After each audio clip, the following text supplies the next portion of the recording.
Hello, my name is Eric. I'm doing another one of my photography vlogs called One Body, One Lens, One Roll, One Day. It is a kind of muggy July morning. It's supposed to get pretty hot today, so I figured I'd go out and get this done before it got too hot. I am at Deep Lock Quarry in the Summit Metro Parks. It is actually near Peninsula, Ohio, so probably just over the Summit County borderline. And today's camera is a Pentax ZX50 with the standard 35 Pentax SMC-F lens. Standard f4 to 5.6. Typically you'd find this as a bundle. This cameras are a little notorious for having faulty motor winders. This one's actually good, so I don't know if it was repaired or if it just I got lucky. But a little habit of some of these ZX cameras is the pop-up flash stops springing up, and this is one of those where it doesn't spring up anymore, but that's okay because I don't tend to use the pop-up flashes anyway. All right, and today's film is some Ilford Delta 3200. Now, why am I bringing 3200 out in this bright sunny day? One, because I don't know the condition of this film, so I'm going to pull it back. I'm probably going to pull it back to 800. Which is 2 stops, because I don't know how old this is or how it was kept. So I'd rather overexpose it and get some dense negatives that I can scan than just say, oops, this is faulty. All right, so I'm going to load it up and walk down the path a bit. Never been here before, so this ought to be interesting. Let me see what I can get.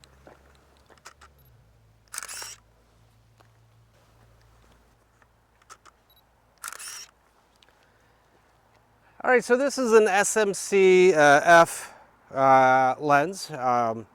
Has the super multi-coatings that I've mentioned in previous episodes, so coatings on both sides of the elements. This lens does have an aperture ring on it, so I could control it on a manual camera like my Super Program or a K1000, but it also does have an A marker on the lens, and when you're using it on some of these autofocus bodies, it wants to be in the A marker so the camera can control the lens aperture. If I were to take it off, then it would kind of give me a double dash error, and it doesn't know. It'll shoot at the f-stop, but it doesn't know how to read it. So this particular camera uses the camera to control the aperture, and as long as your lens has an A, you can lock it in, and you control it through the AV button in the back, and flip your knob left and right. You'll see your aperture flex.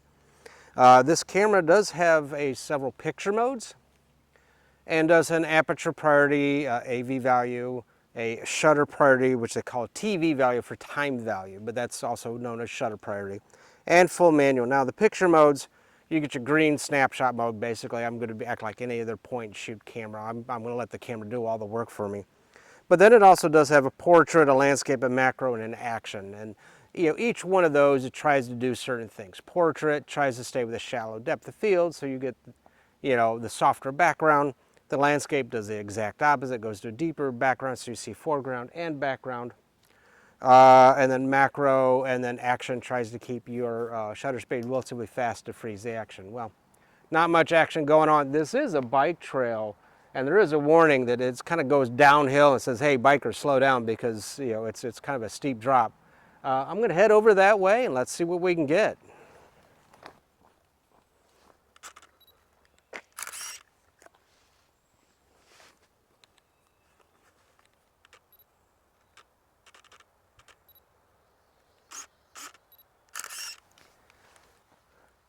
Okay, so when you're out on these hikes and stuff like that, make sure you got like your protective wear, sunglasses if it's really bright, your water bottle. I got some tea with me. Fortunately, I forgot my insect repellent, so there's lots of mosquitoes around. So I'm going to head back up to the trail. Got some nice photos down that area, about halfway through my roll.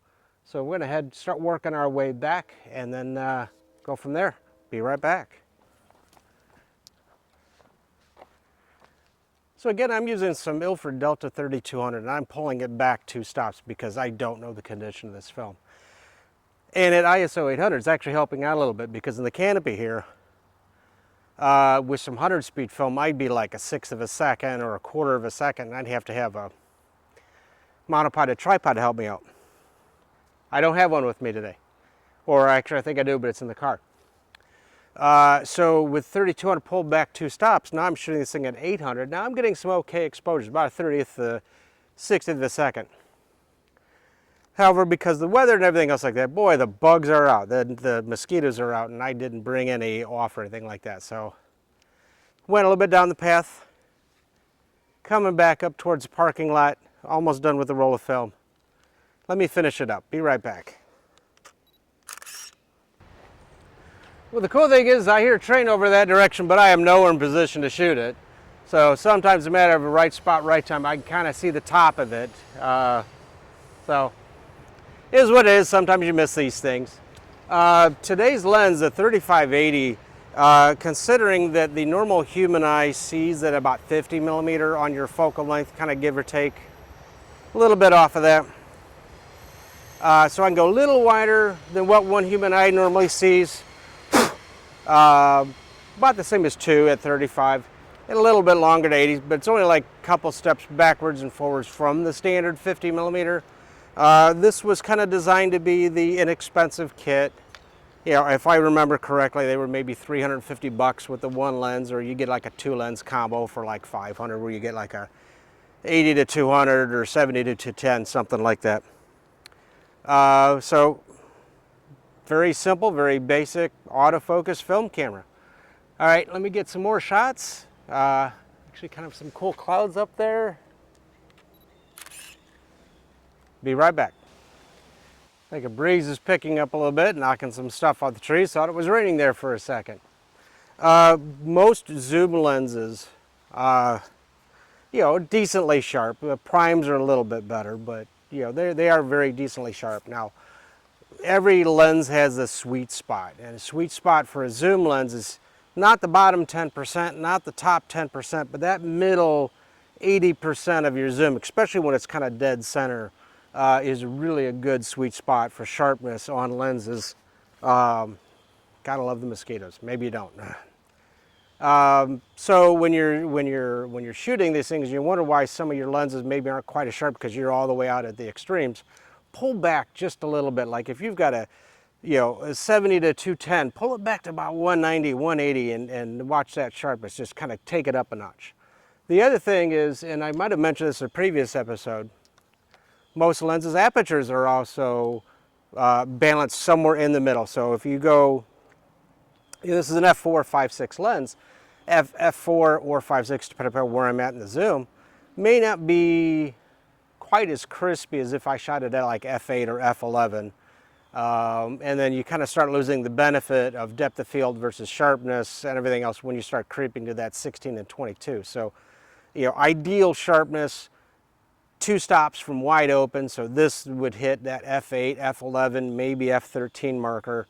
As for its utmost sharpness, with smack middle of the lens right at the 50. But then you get the 50 millimeter lenses, which are, you know, nice and sharp because that's what they're optimized for.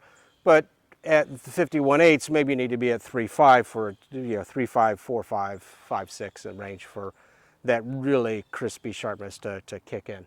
All right, I got a few more shots. I think about 4 or 5 shots left. Let me go shoot them up. Be right back.